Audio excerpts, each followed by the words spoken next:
আমার মাঝে মধ্যে খুব কষ্ট লাগে। তার কারণ কবরের চিন্তা করি, আল্লাহ কবরে যায় কিভাবে থাকবো, কি কষ্ট করবো কবরের ভিতরে যায়, একা একা অন্ধকার কবরের ভিতরে।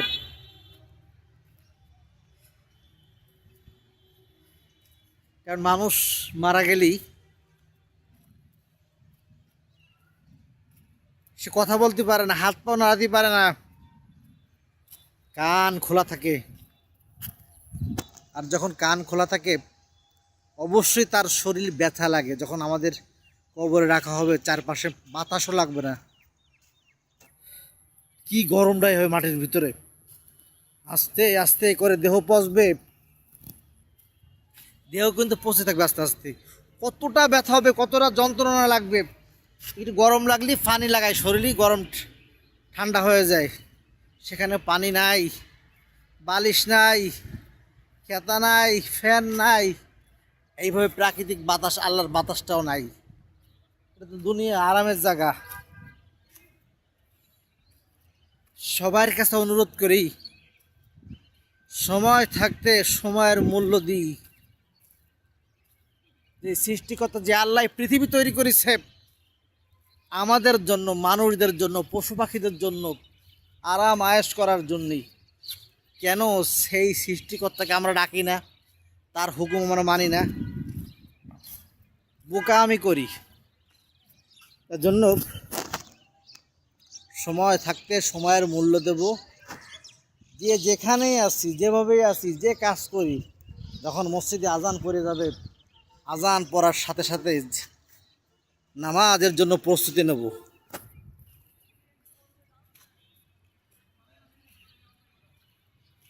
কারণ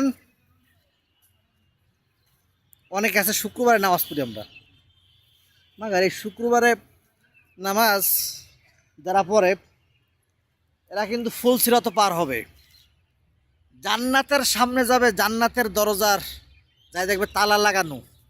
শুক্রবারে নামাজ পড়ার জন্য চাবি পাবে তারা, দরজা খোলার।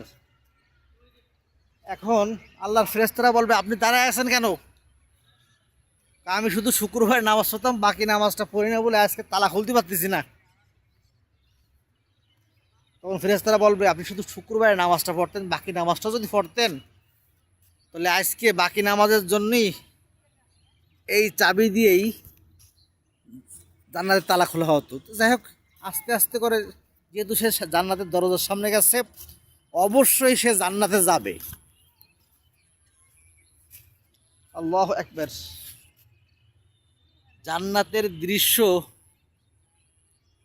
যদি আমরা দুনিয়ায় বসে দেখতে পারতাম, কখনো কোনো অন্যায় কাজ করতাম না, কোনো মানুষের মনে আঘাত দিতাম না।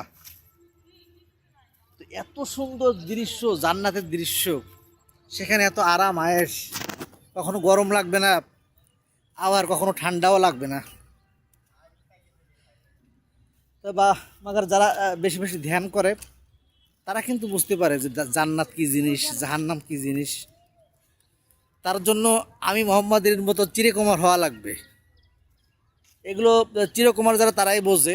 এবং শরীর পবিত্র থাকতে হবে, কোনো ফাফ কাজের ভিতরে যাওয়া যাবে না। বিয়ে শাদী করলে মানুষ সংসার করে, সংসারের ভিতরে চলে যায়, ছেলেমেয়ের দিকে টান টান চলে আসে, দুনিয়াদারি তার ভিতরে চলে আসে। আর দুনিয়াদারি যারা করে অবশ্যই তারা পাপ কাজ করে।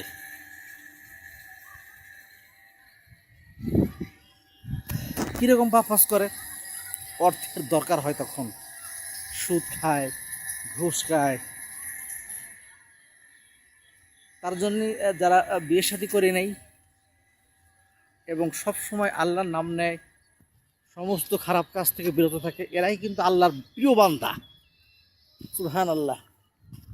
আল্লাহ তাদেরকে খুব ভালোবাসে। তাহলে কবরের চিন্তা করব আমরা।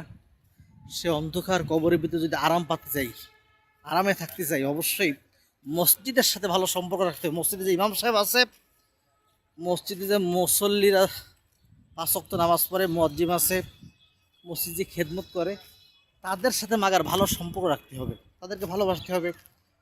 মাদ্রাসার ছাত্রদের দান সৎকার করতে হবে বেশি বেশি করে,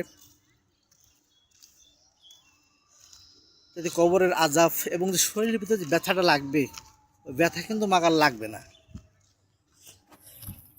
আল্লাহু আকবার। কাল কিয়ামত পর্যন্ত, যেদিন সিংহায় ফু দেবে সেই দিন পর্যন্ত মানুষেরা ঘুমায় থাকবে।